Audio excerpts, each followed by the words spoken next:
Most of my life, I've been afraid of the dark. When I was little, my childminder got annoyed with me and tossed me into a wardrobe as punishment. She let me sit there, alone, and I sat perfectly still so that no closet monsters would notice me. It was the longest, most terrible 15 minutes.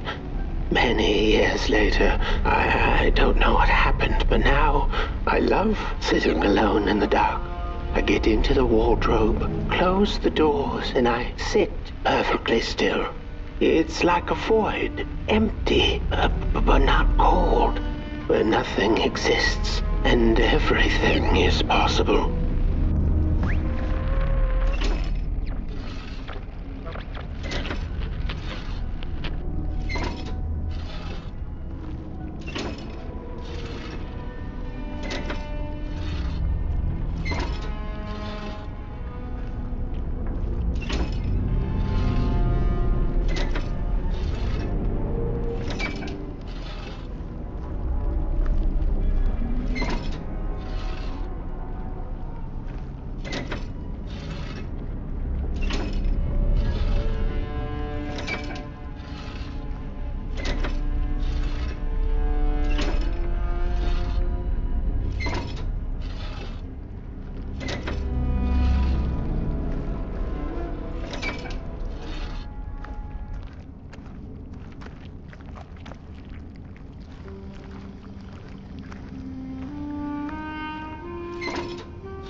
that just the way the father home to the daughter would fill his heart with fire, failing to see that she needed a fire of her own. His princess danced away, and he stayed behind, cemented in his ancient groove. The heart is a bottomless pit, never sated, always craving for more.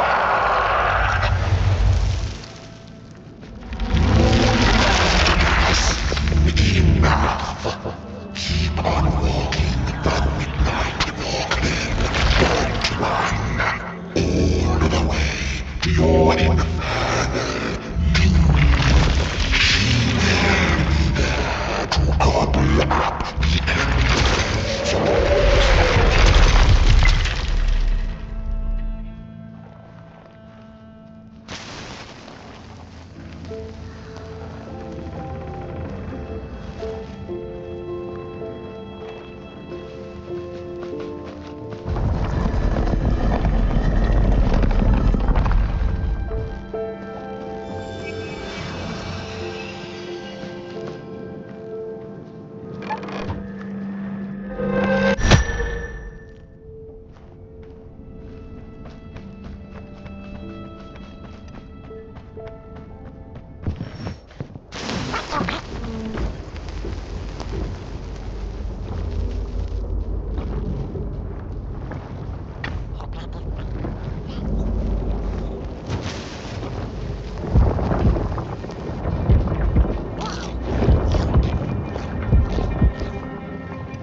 The wanderer asked the craftsman, "How do you make such perfect sculptures?"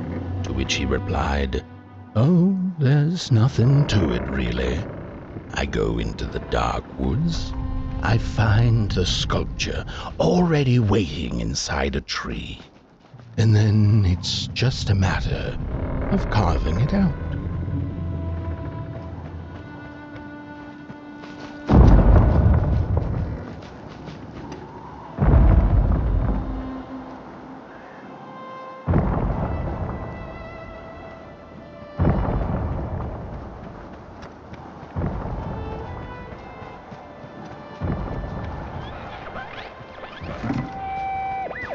When I was a child, I exchanged letters with a monster in the woods. We were best pals, and we shared all our secrets with each other. One day, my sister told me that the monster wasn't real, that she'd written me all those letters to play a joke on me. But the joke's on her, because I knew the truth about the monster in the woods, and we exchange letters to this day. Hark! Not very far now. Not very far. The flame longs to be free. Caged, it cannot truly burn. How beautiful. How tantalizing. It is simply the way of fire. It is what it is.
It is what it is. You must release it at the summit.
When the nameless maker lost his creation to the dark, he went back to the great drawing board.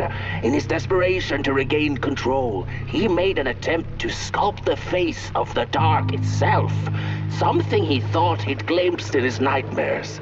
But the face wormed itself out of his mind's eye, and instead his twisted sculptures came alive, grinning and many-legged. Thus, the grinners escaped and seeped into this world as a reminder to the maker that there's always something to smile about, even when things don't go the way you hoped.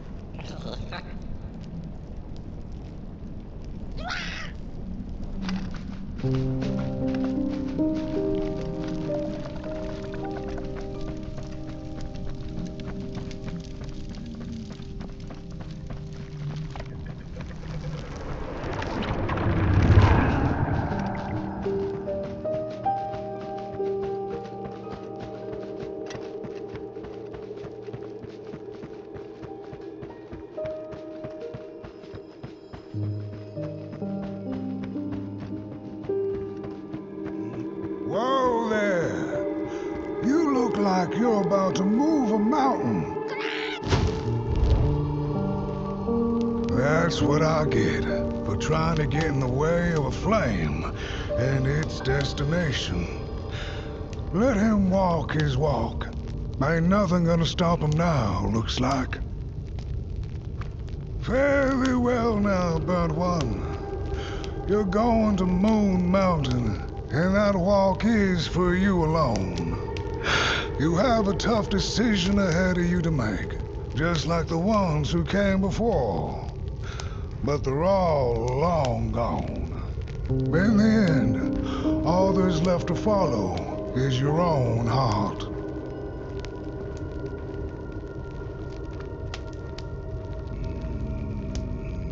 Hurry now. Go catch up with your little spark before the dark does.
When I was a child, I exchanged letters with a monster in the woods.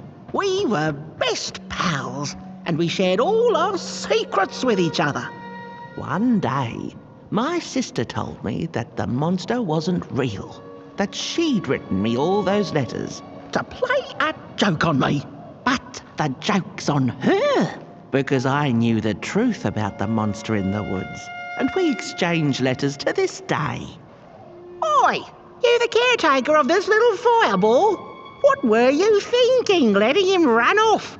Don't you know how precious he is? Oh, yes you are. A real sunbeam.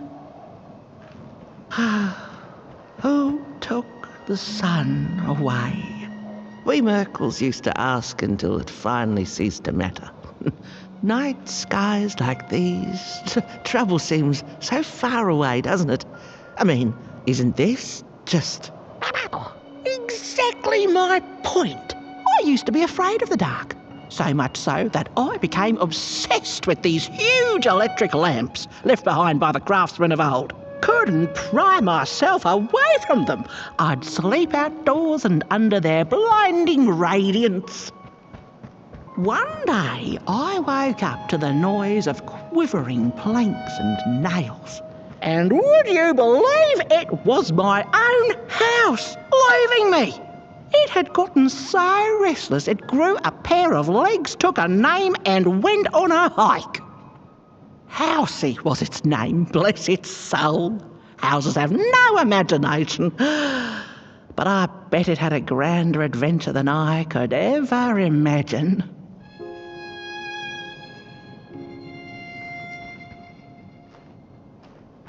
This little flame is your home, burnt one.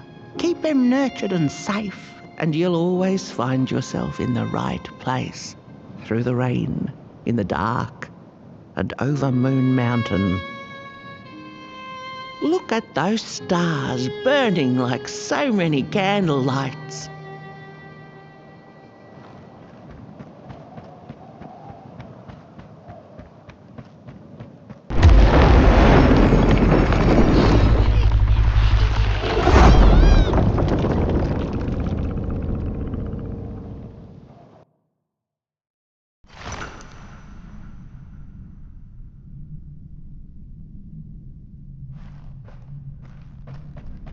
What is the dark? Is it ugly and cruel? Is it a place for monstrosities, for fools lost in the woods? A terrible void where all your nightmares come true.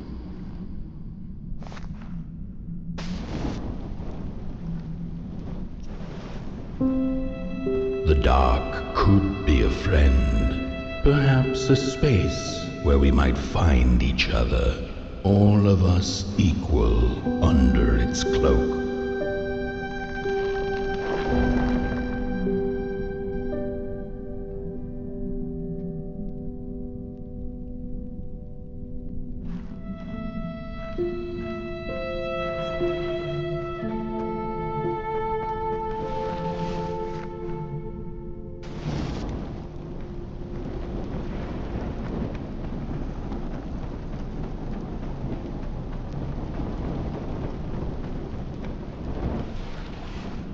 The dark could be an embrace and the release of the old, like taking off a tight shoe, laying bare one's feet, and taking a first step onto a new adventure.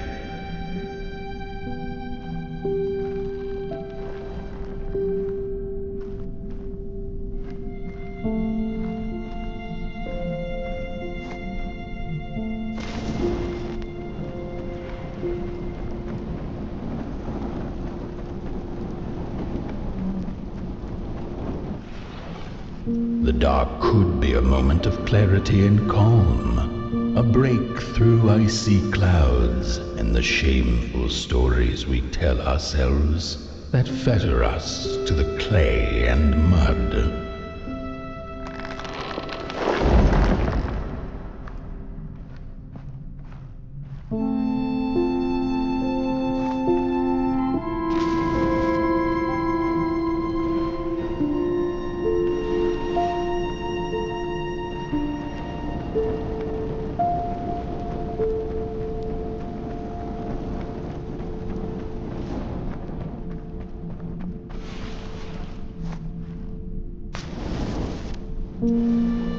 The dark could be the space and time that we need to recover from the death of a dream and the quiet promise of new beginnings waiting on the other side of grief.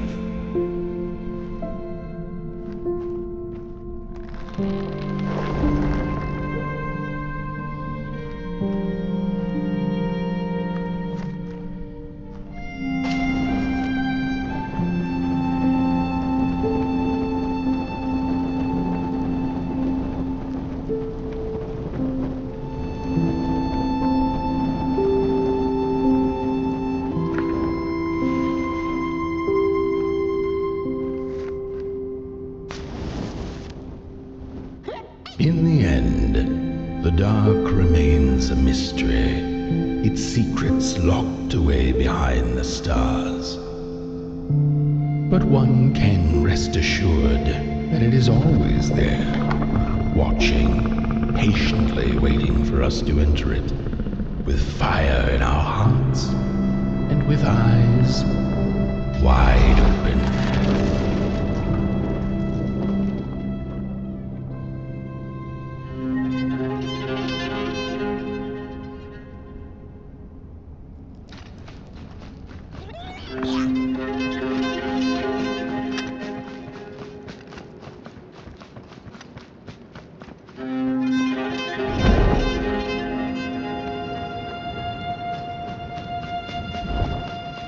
You've arrived. Hark! Your fire is dying, but the last embers will light the final fireplace and send your pot boy home. Can you do what you must? Naturally, you must. It is destined, and you will be loved and forgotten.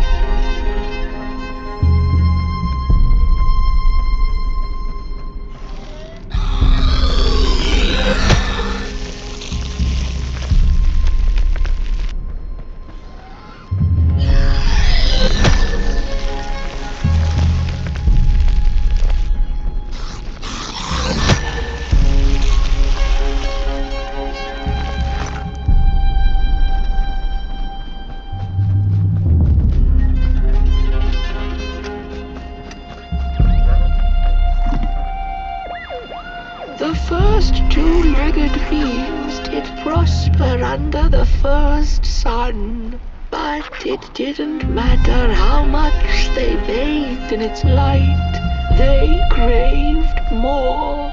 They sought to cage the sun, harness its power, and make it theirs. But the makers in their foresight had put the sun far, far away, so far that no creature could reach it. That's why, in their desperation, the two-legged ones began to collect matches, lighting them like minuscule suns of their own. But there are only so many matches in this world, and one day they'll run out, and they shall once again look to the sun.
just gone. I had this wretched gut feeling like something was up, like something was on the way, a danger I never could have guessed. I figured that's just how I always feel, and my worries seldom come true. And now here I am, and I have been for some time now, and it just won't come back. I'm thinking, while I had it, I didn't know what to do with it, how to care for it, enjoy it. But if I had it again tonight, I'd probably waste it all over again.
Once upon a time, some folk on the other side of this and that had the most strange and beautiful dream.